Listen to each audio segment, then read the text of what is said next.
so they can watch what may be television's last grand miniseries, War and Remembrance, starting Sunday at 8, 7. Anyways, I get all my weekends off, holidays too. I don't do windows, I don't scrub floors, and I ain't fixing to do no sewing or mending or patching. What exactly do you do? Well, I tell you, I don't mind shooting varmints, and I'll cook them up for you. You ain't lived till you've had my possum surprise. I think she's smoking it. Mrs. Depperschmidt, tell me, have you ever had any experience around, well, you know, people? Well, I worked 2 years at a home for the criminally insane. That should come in handy with him. Anyway, Mrs. Depperschmidt, thank you so much for stopping by. We'll be in touch. Don't you reckon I ought to leave a picture so that you folks will remember just which one I was?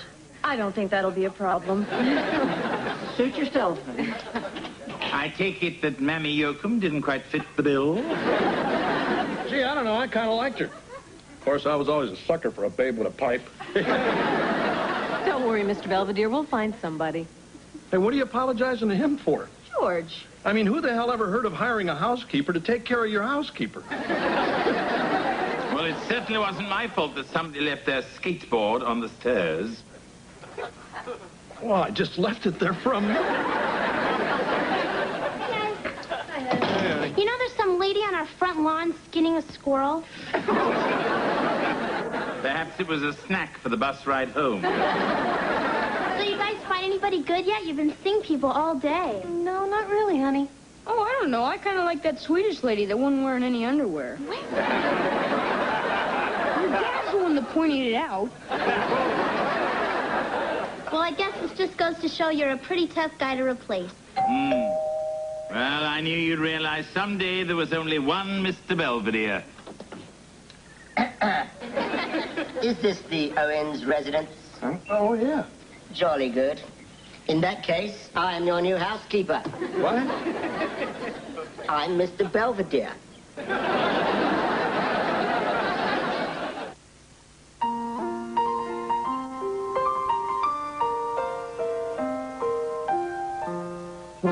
Streaks on the china never mattered before. Who cares when you drop kicked your jacket as you came through the door?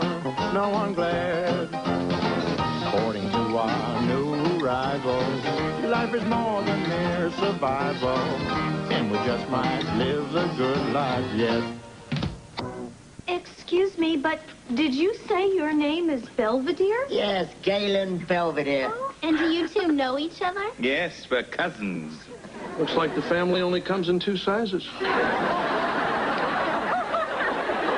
Belvedere, you never told us you had a cousin. Well, we haven't seen each other for a little while. No, 20 years to be exact, eh, cuz? Last time I heard you were rambling round Rangoon. Something to do with the elephant roundup. Yes, well, the last I heard of you, dear cousin, you were leaning against a fire hydrant somewhere other than Pittsburgh. Well, you know how it is with us Belvederes, Lynn. 1 minute it's Kuala Lumpur, the next minute Steeltown, USA. Wow, and now you both are together after all these years. What any coincidence. Yes. A small world. It is with you in it. Hey, this is great. Now we've got 2 Mr. Belvederes, and they're both snotty. Yeah, lucky us. I take it, Mrs. Owens, that the position of temporary housekeeper is still open. Well, Actually, the position has already been filled. It has? Well, I thought Mrs. Depperschmidt had impeccable qualifications. Huh? Like what? Well, I thought she looked very nice in burlap. Well, that's all right, Cousin Lynn. I understand. I'm sorry to have troubled you. Hey, wait. You're not going to just throw your own cousin out on the street, are you? Absolutely. Ta-ta! Mind the curb. Belvedere, I'm surprised at you. Don't be upset with my cousin, Mrs. Owens. He only has your best interests at heart. I'm afraid Lynn knows me for what I really am. An obstinate, opinionated, know-it-all snob. Gee, that'd be a switch. ridiculous, Galen. You're not going anywhere. You're going to stay here and take care of us and get reacquainted with your cousin, and I don't want to hear another word. Not even help?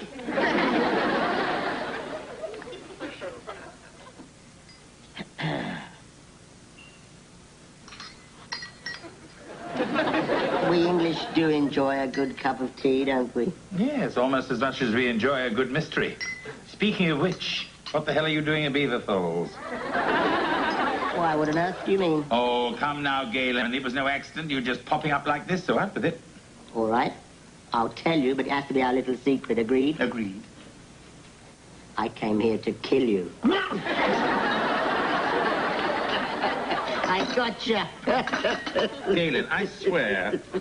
I haven't gotten you that good since Lord Wilfrid's 10th birthday party. Do you remember when I made you snort chocolate milk through your nose? It wasn't chocolate milk, you demented little rugrat. It was hot scalding cocoa. We did used to have some good laughs, though, didn't we? Yes, usually at my expense. Oh, I'm not so sure. What about the time I woke up and found you'd mailed me to Glasgow? I don't know why you were so upset. I sent you first class. Come on, Mr. Belvedere, time for your afternoon walk. I'm coming. Boy, it sounds like you guys are really getting along. Oh, don't you be deceived, Heather. We still loathe and despise each other. It's just that sometimes he absolutely slays me. Well, that's why I'm here.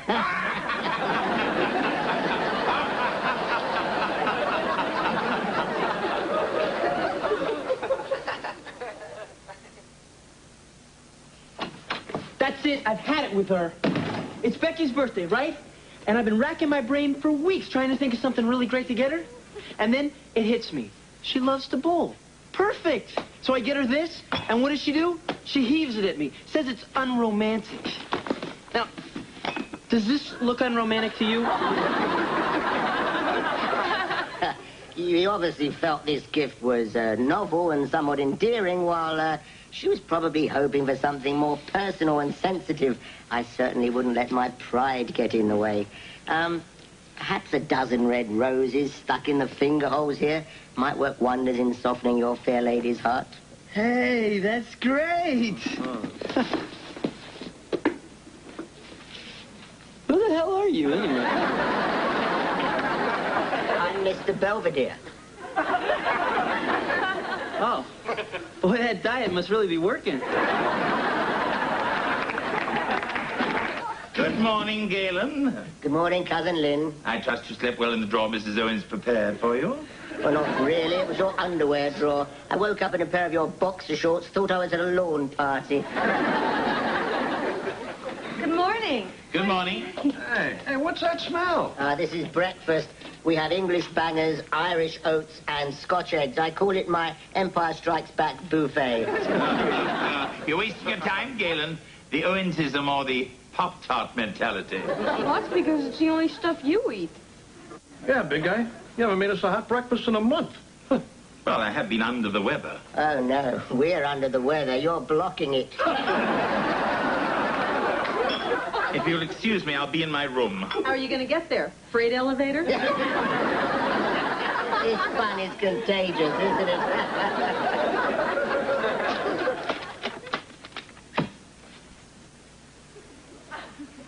Hello, I'm Mr. Belvedere. I woke up in your underwear drawer. We're under the weather. You're blocking it.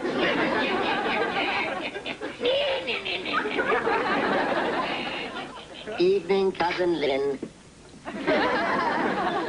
I made you some nice hot chocolate. No, thank you. My nose isn't thirsty. I don't blame you for being upset with me, cousin. Just a bitter bunion on the backside of humanity, that's what I am. I'll leave you alone. Are there marshmallows in it? The little pretty pink and green ones, just like we used to have as children. Remember? How could I forget? Here we go, then. Oh, thank you. Yeah. I brought you something else, too. Mrs. Higginbottom's bedtime tales. I remember Grandma Georgina used to read them to us both. I'll read one to you if you like. Oh, would you? Let's see if we can find a good one, shall we? Mm-hmm. Ah, here we are. The Giant and Jeremy Crumb. That's funny. I don't remember that one. Oh, you will. Once upon a time, there was a tiny little man named Jeremy Crumb who lived in a pumpkin shell. Jeremy worked very hard at the thimble factory, but when he came home at night, he was very sad, for he had no true love to call his own. Then one day, Jeremy met the fair maiden Jane. Jane was tall and beautiful with hair like spun gold, and she loved little Jeremy even though he only came up to her tuchus. Then the big fat giant from the land of lard showed up. He made jokes about little Jeremy, and Jane laughed and left him and married a Harlem globetrotter instead. Then little Jeremy swore revenge against the big fat flatulent giant. And now that he's found him, he's going to carve him up into little bite-sized pieces and feed him to the bloody crows. Just as soon as your cast comes off, cousin, it's you and me at sunrise. I challenge you to a duel. And by the way, I hope you enjoy your cocoa. I put a laxative in it.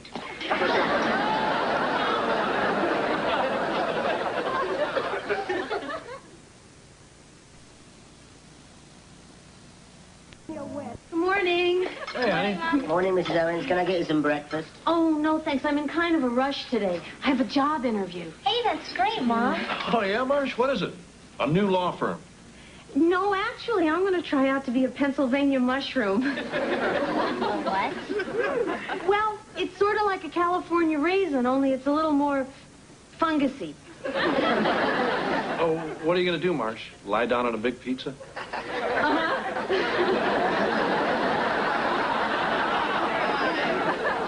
Dad, do you think Mom's getting enough oxygen? I wouldn't be too concerned. Some people just take a little longer to find themselves than others, but when they do, they approach life with a whole new sense of vigor and enthusiasm.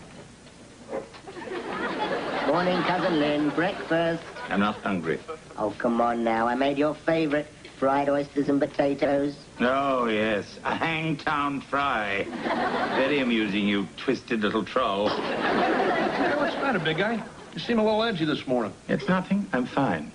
Well, your legs sure must be getting better. I must have heard you clump into the bathroom 500 times last night. Yes, well, my new Reader's Digest came in yesterday. Besides that, my legs all swelled up again, so there. Now, come on, guys. We're going to be late for school. Yeah, take it easy, Mr. Belvedere. Yeah, big guy, don't let things get you down. And remember what they say, cousin, today is the last day of the rest of your life. No, that's not it. You mean today's the first day of the rest of your life. Oh, yes. My mistake.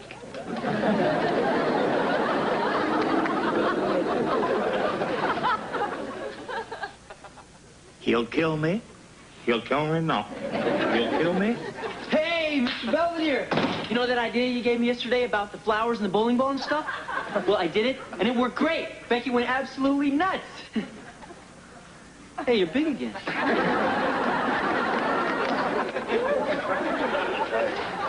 We're home. I see that. It was great, Mr. Belvedere. Galen picked me up from school, and we went to this neat medieval surplus store. Look at all the stuff we got.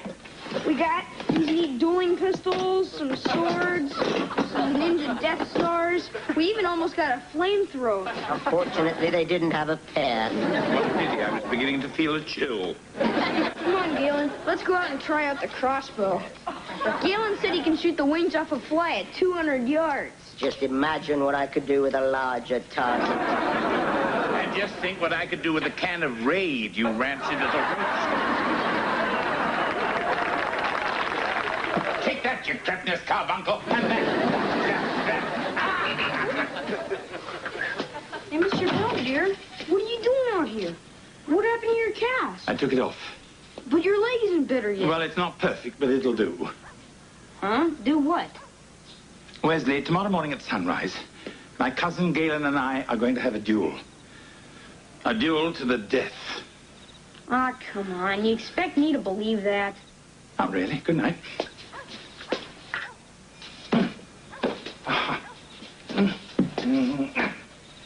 Hey, you're not kidding, are me. You guys are really gonna do it. I'm afraid my cousin's convinced that I slighted him some years ago, and now he demands satisfaction. But you can't fight Galen. He's better than you. I mean, he's little and fast, and you're big and... not so fast. Be that as it may, Wesley, I am an Englishman, and I prefer death before dishonor. Yeah, but you... Now, if you'll excuse me, I have to try and figure out this thing.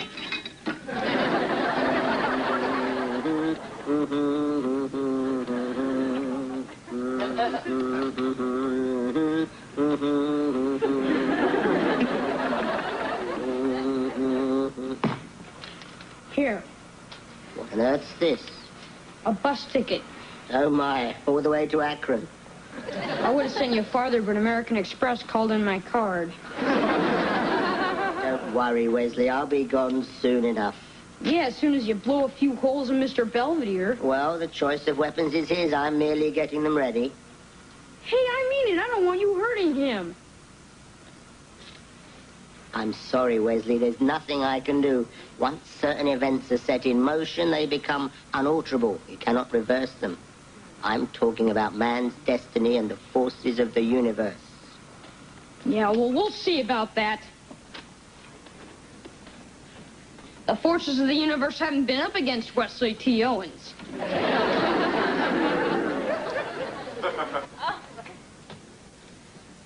Hey, George, guess what? I got the job. So, how do I look? Like a mushroom. You really think so? Only trouble is my stem is so tight I feel like I'm wearing a straitjacket. Maybe you better get used to it.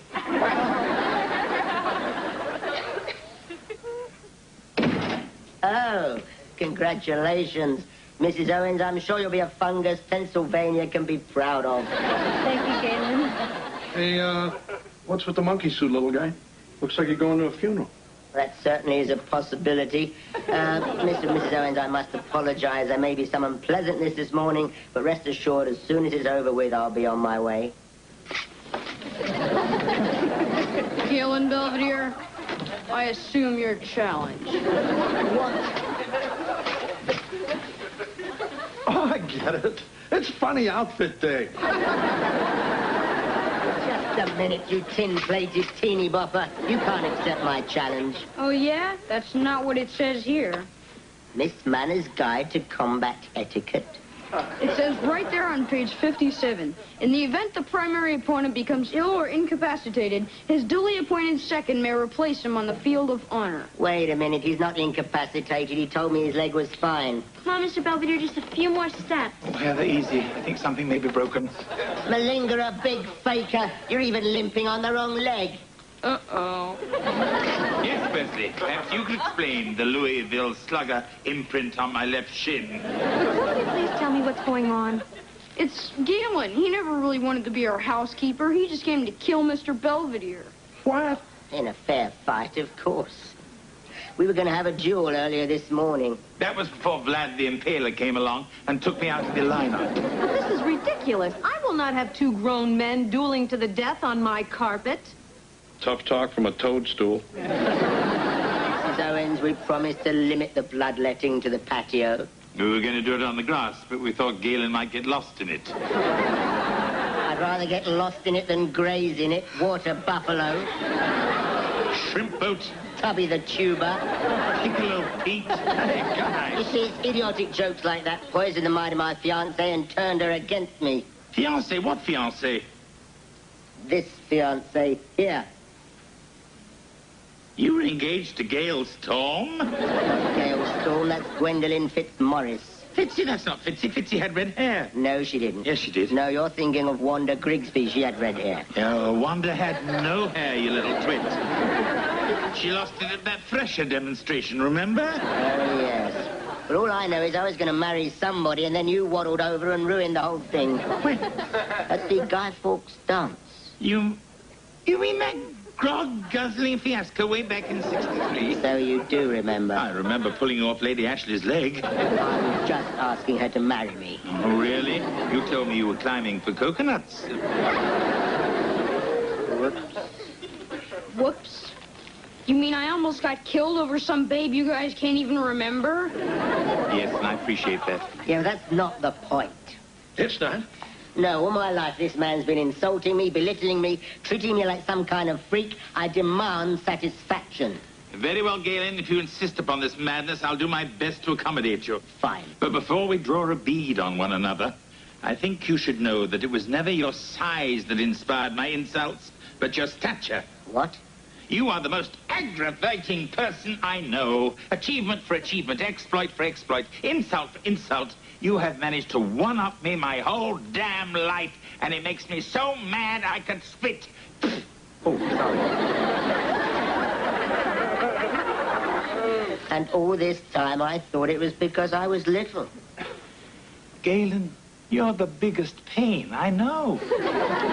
So does this mean you guys are calling the duel off? Are you kidding? I wouldn't miss this for the world.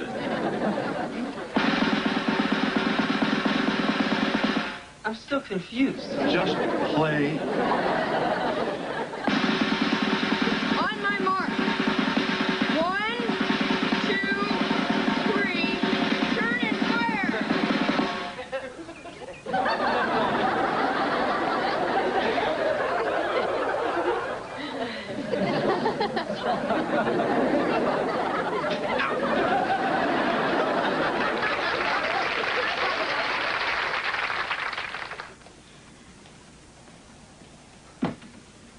Well, Cousin Lynn, I'll be off now.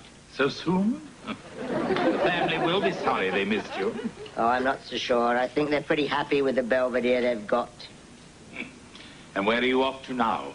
The road to Mandalay? Timbuktu? Akron, actually. Someone who was kind enough to give me a ticket. I hear it's the bowling capital of the world. Yes. Perhaps you could get a job there as a pin. Well, I'll be going.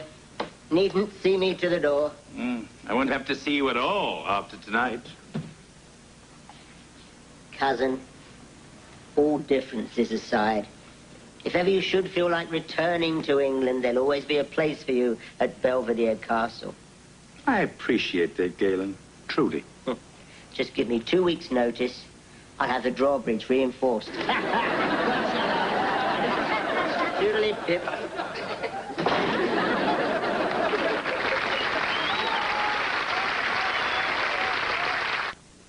At any rate, all's quiet on the home front, now that my impish cousin Galen is gone.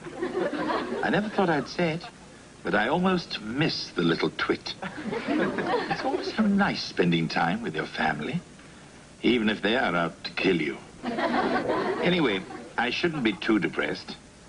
After all, I still have Wesley. I may not have the insult, but I'll always have the injury.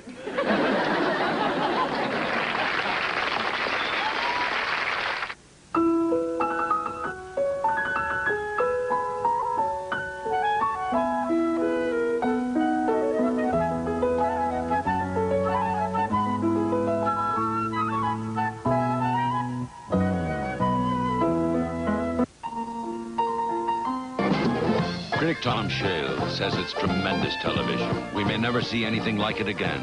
It's War and Remembrance, continuing Sunday at 9, 8 Central and Mountain on ABC. Wendy pulls a fast one on her father. A fake boyfriend stands in for